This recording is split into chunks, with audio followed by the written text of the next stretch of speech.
Quiero darles la, quiero darles la bienvenida a cada uno de ustedes. Gracias por estar ahí.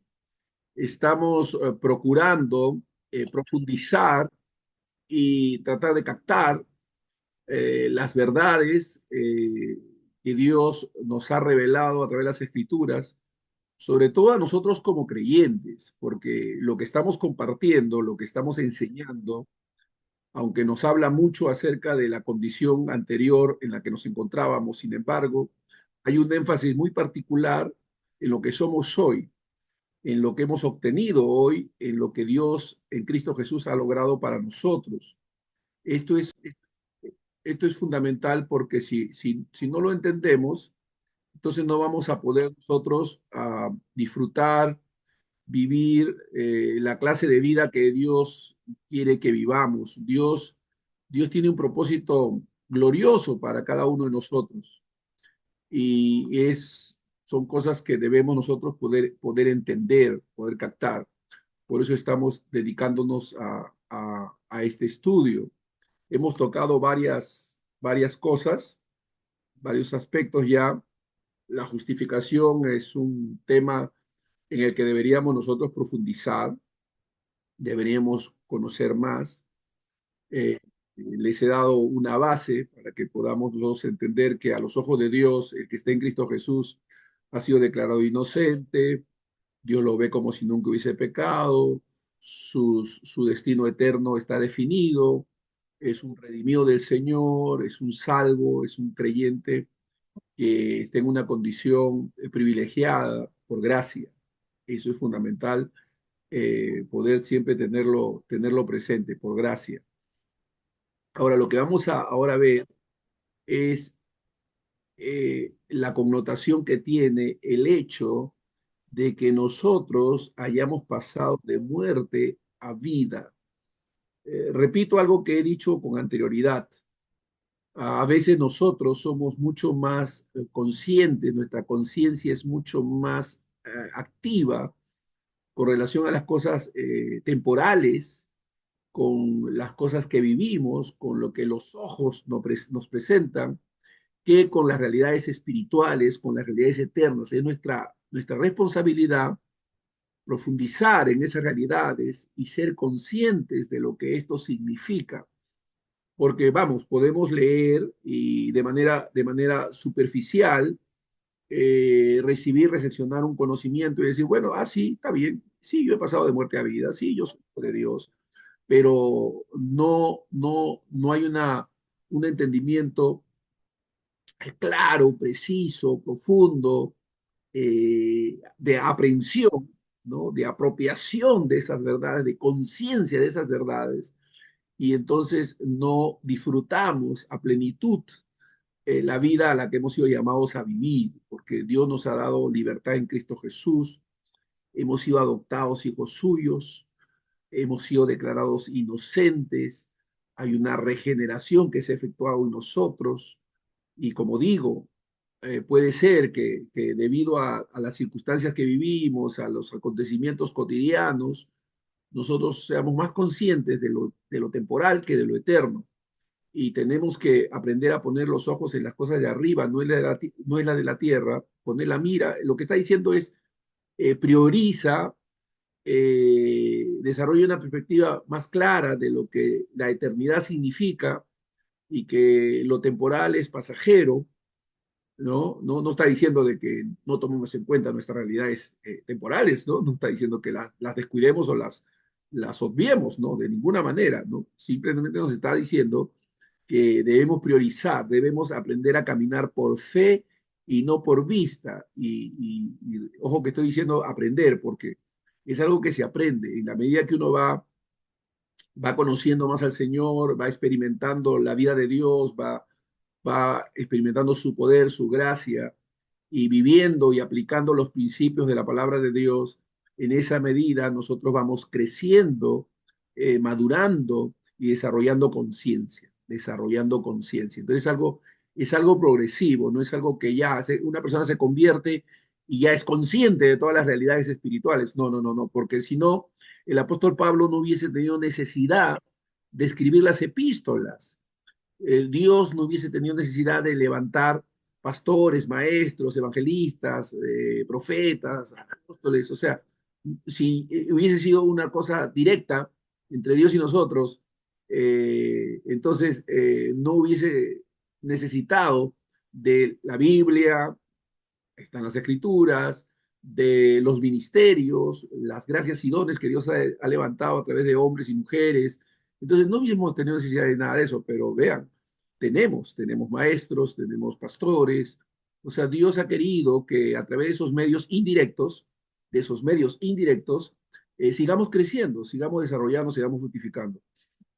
Y una de las verdades, a veces no profundizadas, no concientizadas, es un hecho y una realidad clave, y es este, que hemos pasado de muerte a vida, hemos pasado de muerte a vida. Ahora, esto es muy importante porque hay personas, hermanos, no son conscientes de esto. O sea, bueno, ya han recibido a Cristo, ellos creen que han abrazado una nueva religión y que ahora pues tienen que portarse bien y asistir a los cultos. Entonces, asumen su vida cristiana como una cosa de acciones, de obras, y no de realidades, no de conciencia de lo que ha sucedido realmente, que es pasar de una posición de muerte a una posición de vida. La Biblia habla de varios tipos de muerte, la muerte física, la muerte espiritual, la muerte eterna. Entonces, por lo menos tres tipos de muerte se mencionan en la Biblia, ¿no? La muerte espiritual, en la que uno nace descendiente de Adán, esa es una muerte espiritual. La muerte física, donde hay separación del cuerpo y el alma, dice la Escritura. Y la muerte eterna, que es cuando seamos llevados a juicio y los que no recibieron a Cristo, los que no hicieron de él su Señor, pues pasarán la eternidad en muerte. Entonces, pero hablemos de esto, de la vida espiritual. Nosotros hemos pasado de muerte a vida. Juan 5:24, primera de Juan 3:14, estos dos versículos, Juan 5:24 y primera de Juan 3:14, enfatizan ese hecho de que estamos vivos para Dios. Estos versículos resaltan una, una transformación fundamental en la vida del creyente, por supuesto, desde una perspectiva bíblica. La Biblia nos muestra con claridad que en nosotros se ha efectuado una transformación fundamental, sustancial, se ha efectuado, ¿no? Bueno, pasamos adelante, recibimos a Jesús, decimos te recibo, amén, todo ese procedimiento, pero más allá de todas estas cosas externas que son importantes, que tienen que ver con todo lo que Dios va haciendo en nuestras vidas, se ha efectuado una transformación sustancial, fundamental en la vida del creyente. En Juan 5:24, el texto que hemos citado, dice, de cierto os digo, el que oye mi palabra y cree al que me envió, tiene vida eterna. Ojo, ¿eh? Tiene. O sea, la vida eterna no debe ser vista como algo futuro, aunque la Biblia habla de algo futuro en relación a la vida eterna. La Biblia habla en términos futuros de la vida eterna también, pero también la Biblia habla de la vida eterna como algo ya sucedido, algo que ya hemos adquirido, algo que ya es nuestra posesión. El que oye mi palabra y cree al que me envió tiene vida eterna. Ojo, dijo Jesús nuestro Señor, y no vendrá a condenación, mas ha pasado de muerte a vida. Ha pasado de muerte a vida. Esto es, esto es fundamental. Nosotros que antes estábamos muertos, ahora, hoy tenemos vida. Usted, yo, todo creyente verdadero en Cristo, debe verse a sí mismo como alguien que tiene vida. vida eterna. La palabra vida en las escrituras, hay tres términos griegos que se utilizan para la palabra vida, ¿no? La vida, psiquis es una palabra griega para vida, psiquis, ¿no? Soma es otra palabra para vida, soma, que es la vida del cuerpo, psiquis, que es la vida del alma, y zoe, que es la vida de Dios, la vida de Dios, la calidad de vida que Dios tiene, zoe, la calidad de vida que Dios tiene, vida eterna. Entonces nosotros como creyentes tenemos que ser conscientes de que nuestra realidad espiritual es distinta a la realidad de todos aquellos que no conocen a Cristo. Nosotros tenemos vida, tenemos Zoe, tenemos la clase de vida que Dios tiene. Esta declaración de nuestro Señor Jesucristo aquí en Juan 5:24 enfatiza que el creyente, al escuchar la palabra de Cristo y creer en Dios, creer en Cristo, experimenta, repito, experimenta una transformación radical, sustancial, ¿no? Ha pasado de muerte a vida, está espiritualmente o de estar espiritualmente muerto a tener vida, ¿no? Hace unos días, un joven, quien hemos impartido la palabra, hemos estado compartiendo, ¿no? Tratando de que pueda tener un impacto con Dios, un encuentro con Cristo. Hace unos días, después de bastante tiempo, declara, afirma, he recibido a Jesús, he rendido mi vida a Él. Y él ha experimentado un cambio que todavía no, él no sabe explicar, porque no ha sido una persona que conoce los principios bíblicos, las verdades bíblicas. Ha pasado de muerte a vida, pero aunque es consciente de que algo ha pasado y ve señales de que algo sucedió, sin embargo todavía no entiende a plenitud, porque necesita comprender y ser discipulado y ser entrenado y ser enseñado, pero es consciente, algo sucedió. Y esto que ha sucedido en él y que ha sucedido en cada uno de nosotros es que nosotros hemos sido transformados. Hemos pasado de una posición a otra posición.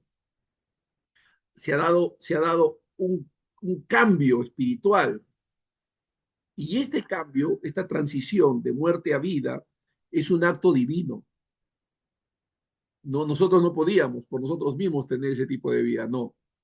Dios nos ha dado vida en Cristo Jesús, porque esto sucede solamente en el momento en que alguien confía en Jesús como su Señor y Salvador. Eso sucede en ese instante. Una persona nace de nuevo cuando conoce a Jesús, cuando lo recibe como su Señor y Salvador.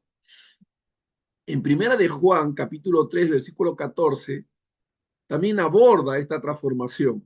Y ojo que estoy usando la palabra transformación, porque otra vez, no siempre somos conscientes, sobre todo cuando somos nuevos en la fe. Se asume que después de un tiempo una persona debe, por la palabra de Dios, desarrollar conciencia de estas cosas y entender a cabalidad o ir entendiendo estas verdades en su vida. Entonces, dice en 1 Juan 3:14, nosotros sabemos, ojo con esta palabra saber significa que ya ha crecido en su conocimiento, ha logrado el convencimiento de esta verdad, ¿no? Se ha convencido de esta verdad. Cuando Juan utiliza la palabra saber, está diciendo que en su proceso de comprensión está en un nivel bastante alto de comprensión, ¿no? Está en un nivel bastante alto. Dice, nosotros sabemos que hemos pasado de muerte a vida en que amamos a los hermanos. Ojo con esto, fíjese.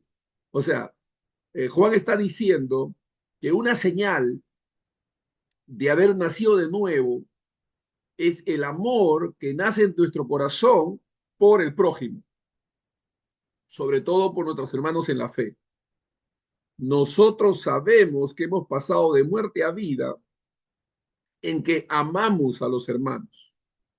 O sea, el amar a los hermanos en Cristo, hermanos de nuestra misma fe, es una evidencia de haber nacido de nuevo. Juan dice, el que no ama a su hermano, y ojo con esto, ¿no?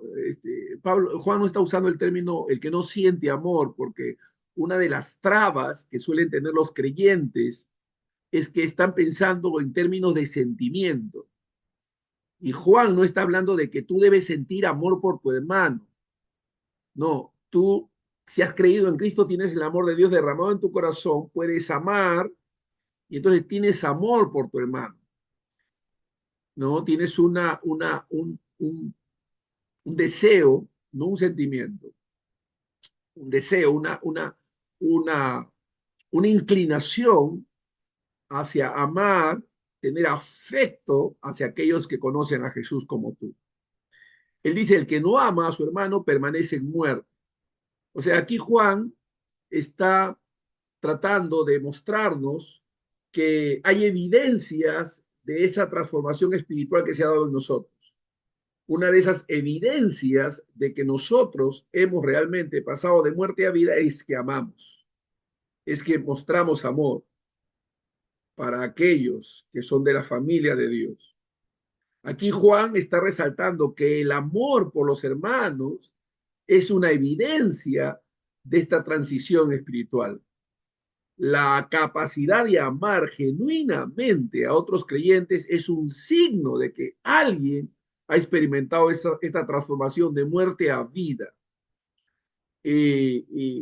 Por supuesto, tengo que clarificar aquí algo. Eh, nosotros tenemos el amor de Dios morando en nosotros, pero parte de esa progresión, parte de ese crecimiento espiritual tiene que ver con cómo administramos el amor que tenemos morando en nosotros.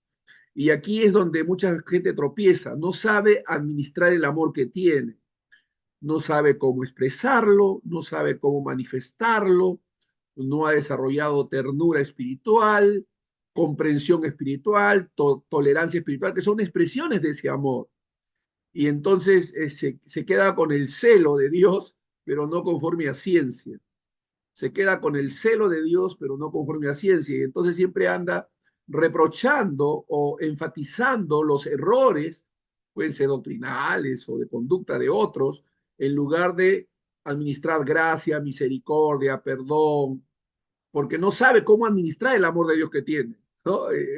Entonces, tenemos el amor de Dios morando en nosotros, pero tenemos que aprender a administrar ese amor, cómo mostrar, cómo amar de manera práctica, con gracia, y aunque debemos ser tajantes en cuanto a la verdad, debemos saber cuándo administrarla, como dice nuestro Señor. Yo tengo mucho amor por vosotros y hay muchas cosas que quisiera decirles, pero no las puedo hacer porque ustedes no las pueden sobrellevar. Fíjense en el amor de Cristo que lo hizo ser discreto y guardar reserva de algunas cosas que sus discípulos no podían sobrellevar. O sea, había algunas cosas que él no les iba a decir en ese momento por bien de ellos. O sea, no se las iba a decir por el bien de ellos, porque ellos no las habían, no las hubiesen podido sobrellevar en ese momento. Por cierto que después pudieron, y Dios después les mostró varias cosas que no les había mostrado al principio. Entonces, eso es administración del amor, administración de la verdad. O sea, no es que porque ya conoces o sabes algo, tienes que decirlo y hablarlo, no, tú tienes que administrar tu conocimiento, tu sabiduría, tu gracia, tú tienes que aprender a administrar. La Biblia dice que debemos ser buenos administradores de la gracia que ha sido depositada en nosotros. Fíjense, buenos administradores. Un buen administrador pide gracia, pide sabiduría, pide dirección, pide oportunidad, pide el momento oportuno. Es decir, tenemos que aprender. Y eso se aprende, hermanos. O sea, tampoco es que de la noche a la mañana somos todo eso o sabemos todo eso, ¿no? Se aprende. Y esta es una enseñanza que tiene como propósito de eso, que aprendamos. Entonces, Juan aquí está diciendo que el que no ama a su hermano permanece en muerte. Aquí está resaltando que hay una evidencia. ¿Por qué? Porque el amor de Dios mora en nosotros. O sea, ninguno que sea hijo de Dios puede negar esa presencia del amor de Dios en él. La Biblia lo, así lo declara, o sea, es una realidad. Pero hay que aprender a administrar, hay que aprender a caminar en amor. Hay que aprender a caminar en amor. La capacidad de amar genuinamente a otros creyentes es un signo de que alguien ha experimentado esta transformación de muerte a vida.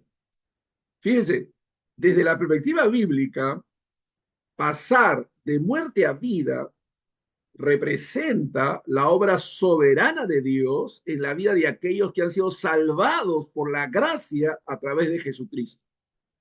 Es una obra de Dios en nosotros. Nos ha dado vida por su gracia, que es a través de la fe en Jesucristo.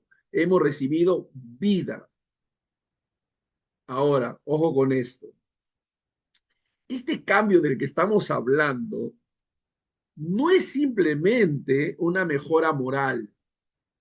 El cambio del que estamos hablando no es simplemente una mejora moral. Hay mucha gente, los alcohólicos anónimos, mucha gente que a través de ciertas terapias, ciertos mecanismos naturales, restringe, llega a tener cierto dominio sobre ciertas cosas, hábitos, vicios, etcétera. Pero no, no estamos hablando de un cambio externo, de un cambio moral, no. Es algo mucho más que eso. Se refleja en nuestra moralidad, pero no parte de nuestra moralidad, no es la parte esencial. La moralidad en nosotros es simplemente una evidencia, una muestra, pero este cambio del que estamos hablando, aunque toca nuestra vida moral y la potencia positivamente, estamos hablando de una transformación espiritual que ocurre cuando una persona se convierte en un seguidor de Cristo Jesús. O sea, es una transformación espiritual. Repito otra vez, y esto es algo que tengo que repetir una y otra vez porque cuesta a veces poder asimilar esta verdad. Cuando hablamos de transformación espiritual, no estamos hablando de que te sientas transformado, porque otra vez, ¿no? Ay, pastor, es que yo no siento que he sido transformado, es que yo no siento que he cambiado, pastor, es que yo no siento amor, pastor. ¿Cómo le voy a decir a una persona que la amo si no siento amor, pastor? No, yo no puedo ser hipócrita, pastor. ¿Y por qué? Porque ellos necesitan sentir para poder declarar algo como verdad. Y ese es un engaño del diablo, esa es una falacia, una equivocación. Tú no necesitas sentir para hacer algo, necesitas creer para hacerlo, creer lo que la Biblia dice, tampoco no es creer en el aire, no es creer cosas ahí gaseosas, ¿no? No es así, no es que, yo creo, pastor, pero no, tu fundamento de fe es la escritura, es la palabra de Dios. Entonces, cuando la Biblia declara algo en relación a ti, tú debes aceptarlo y creerlo y caminar en ello.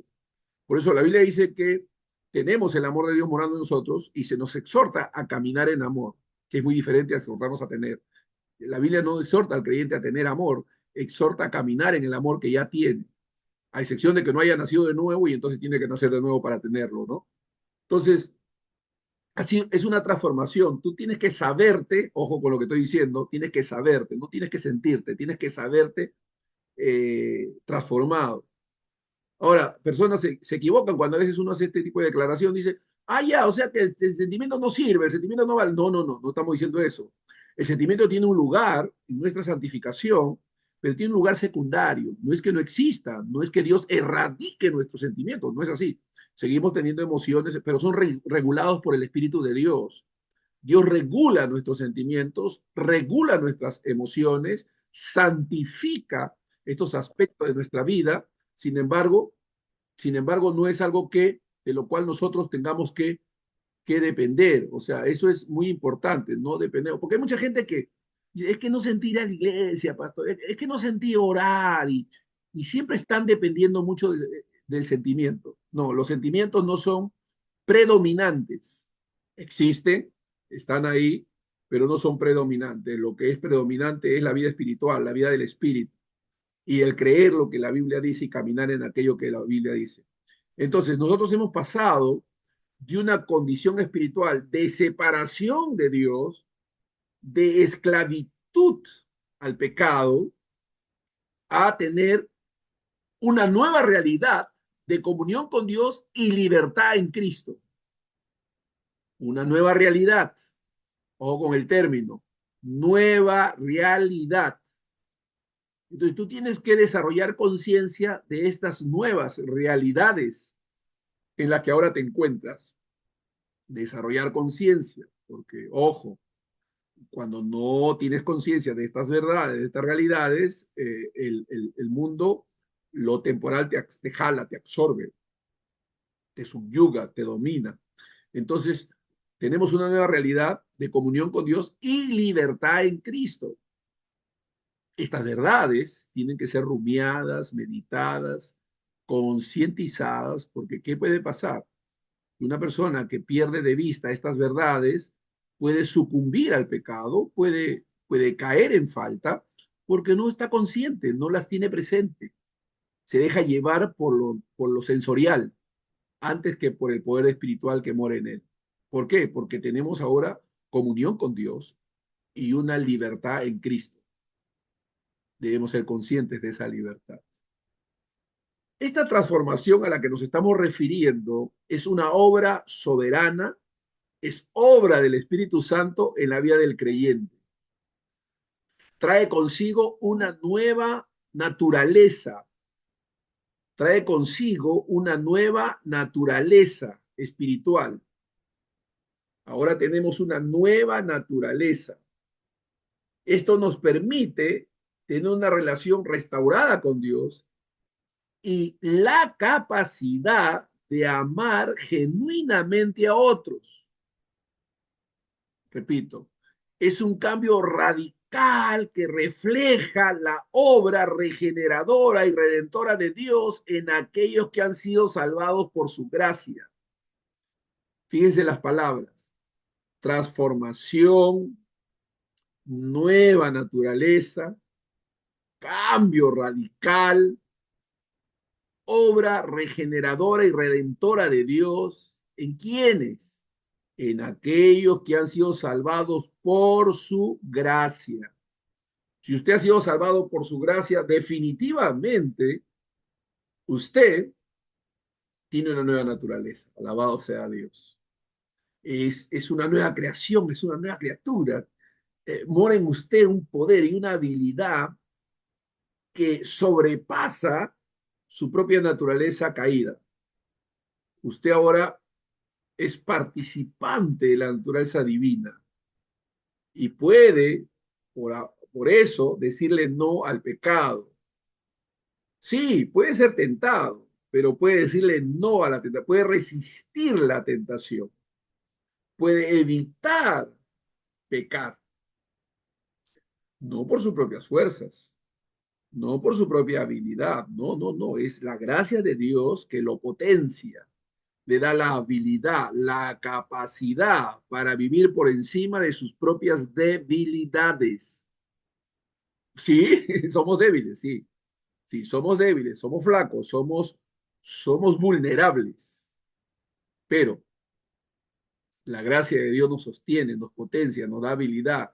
Su poder se perfecciona en nuestra debilidad. Su poder se perfecciona en nuestra debilidad. Dios nos da capacidades sobrenaturales de las que tenemos que ser conscientes para caminar una vida de victoria en medio de todas las cosas que quieren venir sobre nosotros.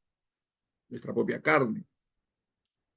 Eh, Me acuerdo una vez un hermano le había levantado la mano a su esposa, los dos creyentes, los dos diáconos en la iglesia, y cuando el pastor le pregunta al hermano y le dice, pero ¿por qué le pegaste? Entonces él dijo, porque es que tuve ira, pastor. Y un momentito, a ver, me dices que tuviste ira, pero estás diciendo que como tuviste ira, no pudiste hacer otra cosa que pegarle. Sí, pastor, es que tuve ira. No, no, no. Un momentito, todos tenemos ira, pero no a todos tiene que dominarnos la ira.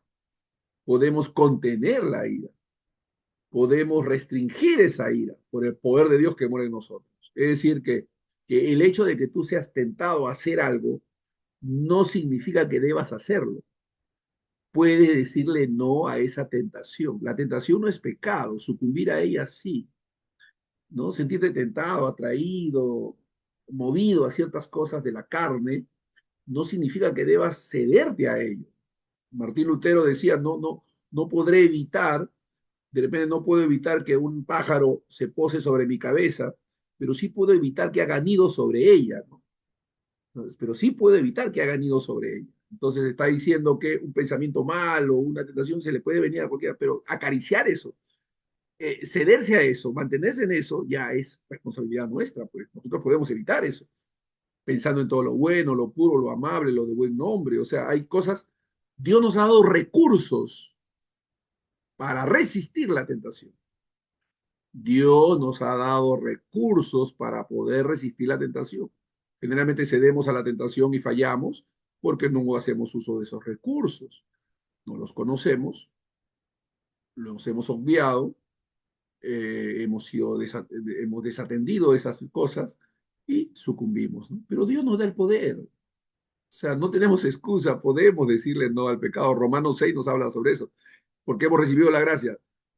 ¿Seguiremos pecando? Dice Pablo. No, de ninguna manera. El que ha recibido a Cristo ha muerto al pecado, dice la Biblia.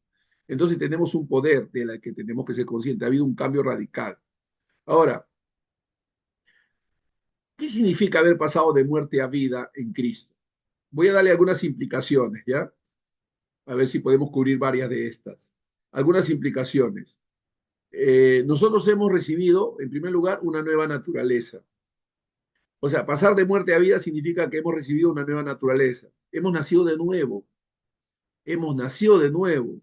Como dijo nuestro Señor a Nicodemo, que es necesario nacer de nuevo. Bueno, todo aquel que ha pasado de muerte a vida ha nacido de nuevo.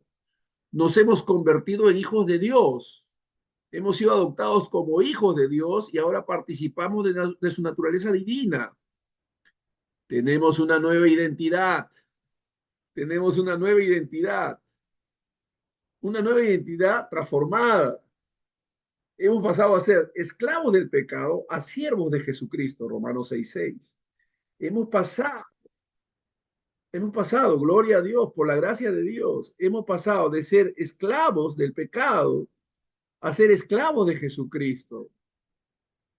Gloria a Dios, Dios, que estas verdades revolucionen nuestras mentes, capture nuestro corazón, nos subyugue para poder disfrutar plenitud de lo que realmente Dios, Cristo Jesús, ha hecho en la cruz del Calvario por nosotros. Como les digo, la falta de conciencia de estas verdades, de estas realidades, nos hace que nos enfoquemos en las realidades temporales, pasajeras.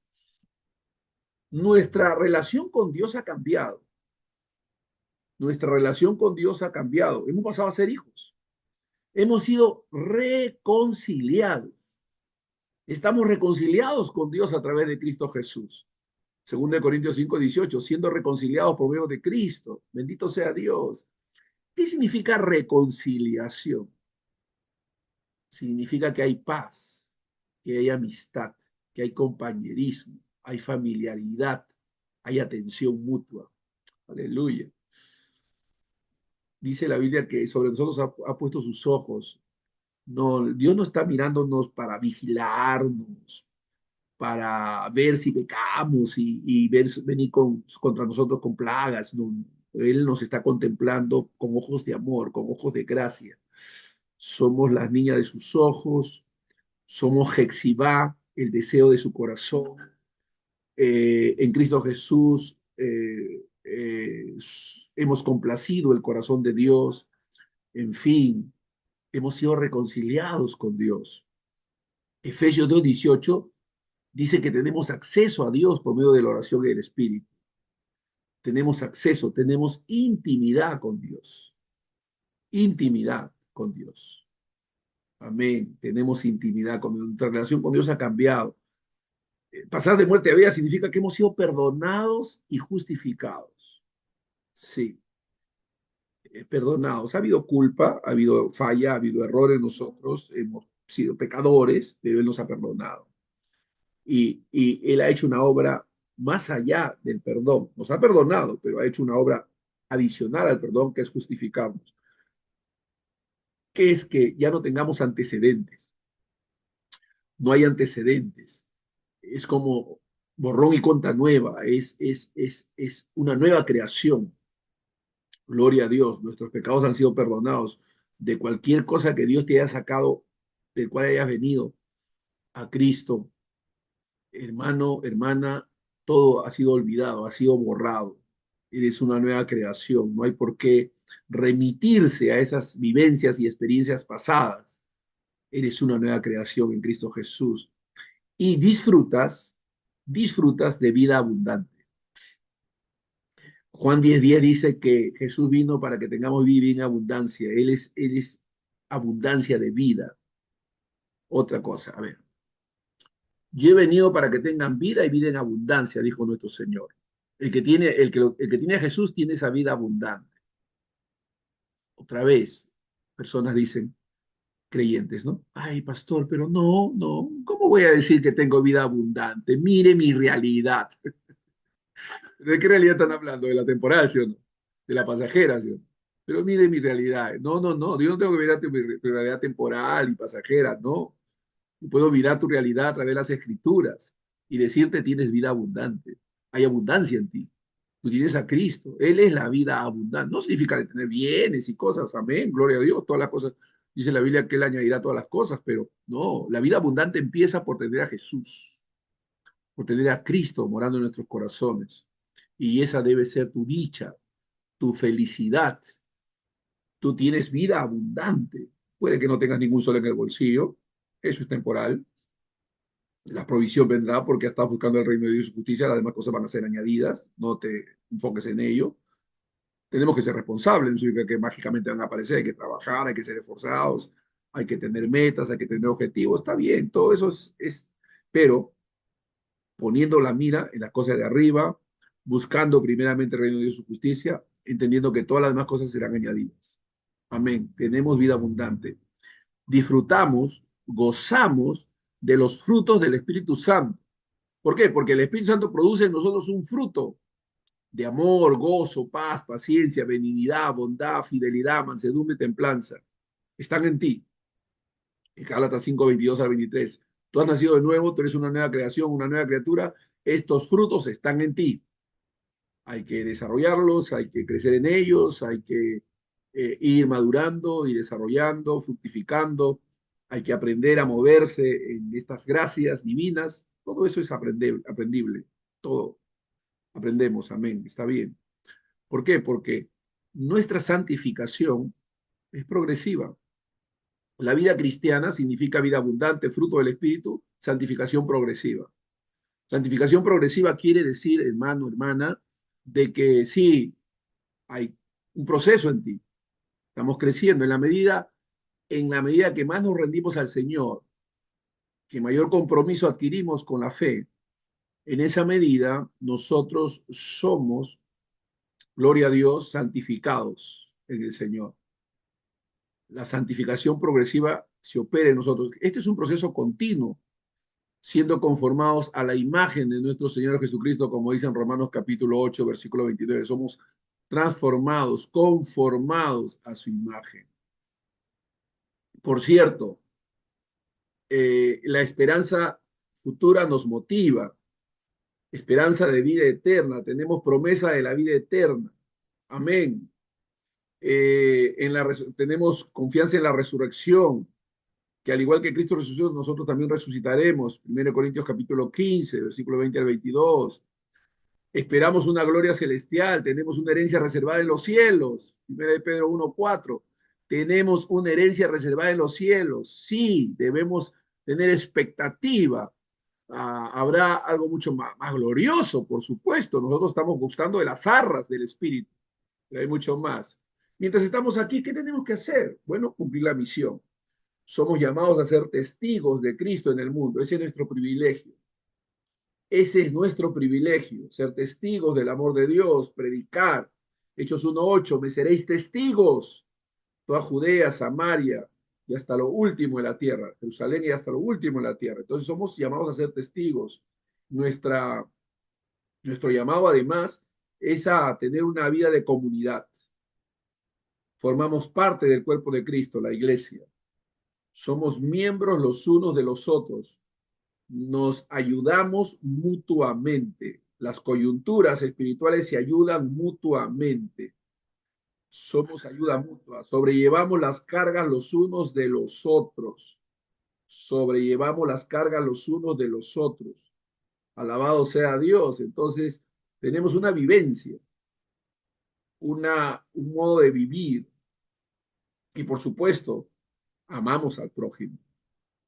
Amamos a nuestro prójimo como a nosotros mismos. Hay una gracia en nosotros para amar. El amor al prójimo empieza por una inquietud de predicarles el amor de Dios, la salvación que es en Cristo Jesús, porque los amamos, porque queremos que puedan ser salvos, que puedan ser redimidos. Amor al prójimo.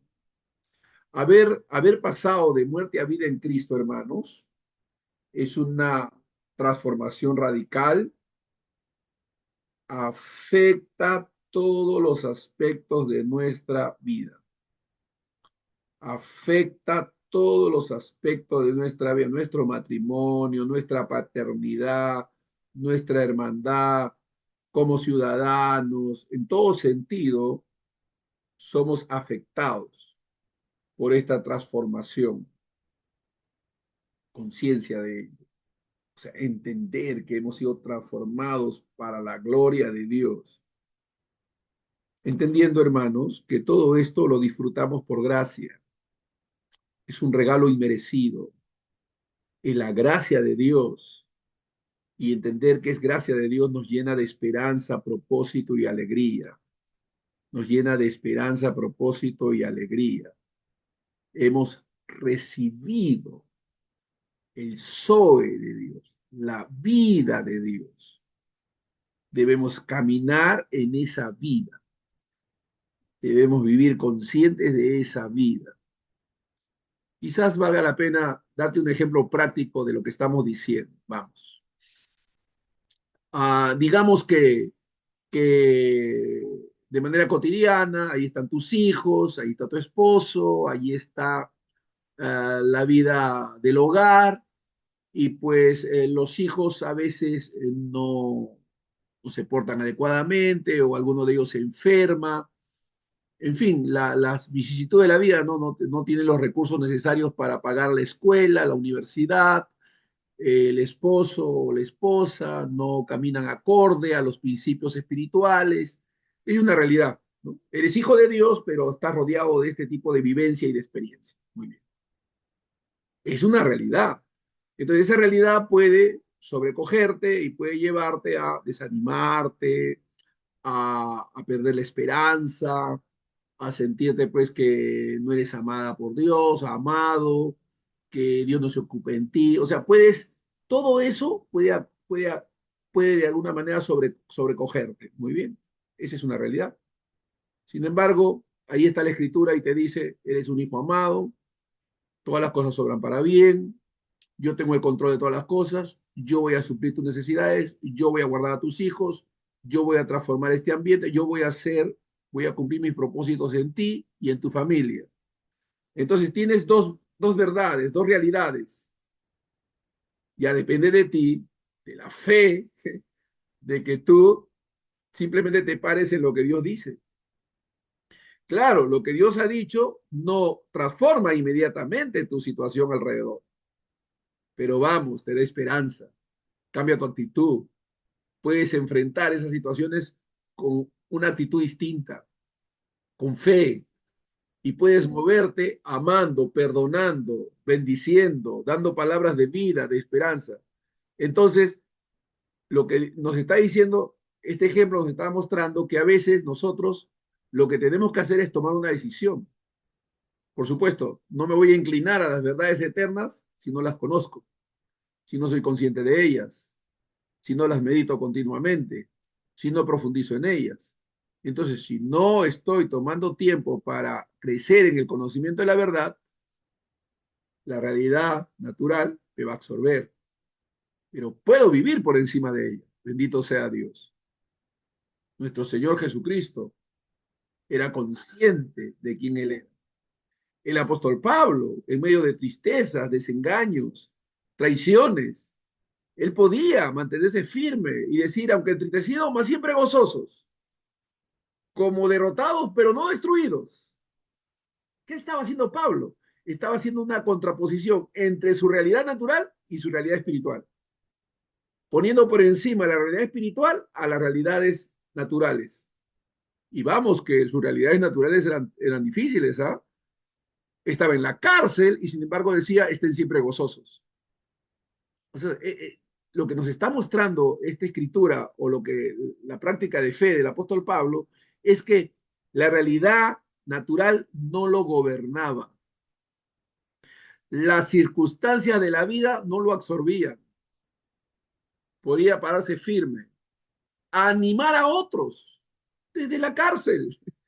El apóstol Pablo estaba preso y animaba a los hermanos que estaban libres para que se gocen en el Señor. Él podía haber estado desanimado y sin embargo animaba a los hermanos desde su condición. Gloria a Dios. Dice que Pablo y Silas adoraban al Señor cantando himnos en la prisión. Wow, ¿cómo es que ellos podían hacer eso? Porque no dejaban que las realidades que los rodeaban sean prioritarias, más bien dejaban que la realidad espiritual, la realidad eterna los gobernase. Vamos, esa es una invitación a caminar por fe. El justo por la fe vivirá. Fíjense cuando Habacuc, y voy terminando, cuando Habacuc fue delante del Señor para quejarse, recuerden que a Habacuc se le conoce como el profeta quejón, ¿no? Dice que cuando fue a quejarse, le dijo, Señor, ¿cómo es que tú siendo de gozos limpios, puros, permite que tu pueblo sea oprimido y sufra de esta manera, sobre todo en manos de sus enemigos? ¿Cómo es posible, Señor? ¿Qué le dijo? ¿Cuál fue la divina respuesta? Yo a su tiempo me moveré y actuaré, pero el justo por la fe vivirá. Pero el justo por la fe vivirá. Nuestro Dios, nuestro Señor le estaba diciendo lo que el apóstol Pablo, inspirado por él también, nos dijo a nosotros, andad por fe y no por vista. Andad por fe y no por vista. Pero la fe, ¿cómo viene? Viene por el oír y el oír la palabra de Dios. Y en la medida que más oigamos lo que Dios dice acerca de estas verdades y desarrollemos conciencia de ellas, en esa medida aprenderemos a caminar por fe. Porque el camino de la fe se aprende. El camino de la fe se aprende. Uno aprende a caminar por fe. El camino de la fe no es que, ay, sí, yo creo, pastor, yo creo, sí, Dios es bueno y yo me... No, no, esas son frases, esas son palabras, pero que deben ser producto de nuestra conciencia, de nuestro conocimiento espiritual, de nuestra realidad escritural, de lo que la Biblia dice. Porque cualquiera puede repetir lo que oye de otro, ¿no? Amén, hermano, gloria a Dios, confiamos, ¿no? Tú puedes decir eso, no, eso no es. Eso tiene que ser el resultado, el producto de una fe viva. Y la fe viva solamente se desarrolla por el conocimiento. Fe existe donde la voluntad de Dios es conocida. Fe existe donde la voluntad de Dios es conocida. Si no se conoce su voluntad, si no se conoce lo que realmente la Biblia dice acerca de nosotros, no vamos a movernos en la fe que Dios quiere que nos movamos. Entonces, que estas enseñanzas, que este conocimiento, hermanos, que estamos recibiendo nos ayude a crecer en fe y que podamos vivir de acuerdo a estos principios escriturales que Dios nos está mostrando y revelando a través de las escrituras. Vamos a orar. Padre, en el nombre de Jesús te damos gracias, Señor, por tu palabra. Gracias por estas verdades, Señor, que recibimos. Ayúdanos a poder crecer en ellas, a poder, oh Dios, disfrutar de estas verdades en nuestras vidas prácticas. Tú nos has llamado, Señor, a vivir la clase de vida que tú quieres que vivamos. Gracias, Señor, en el nombre de Jesús, y todos decimos amén y amén. Bendito sea.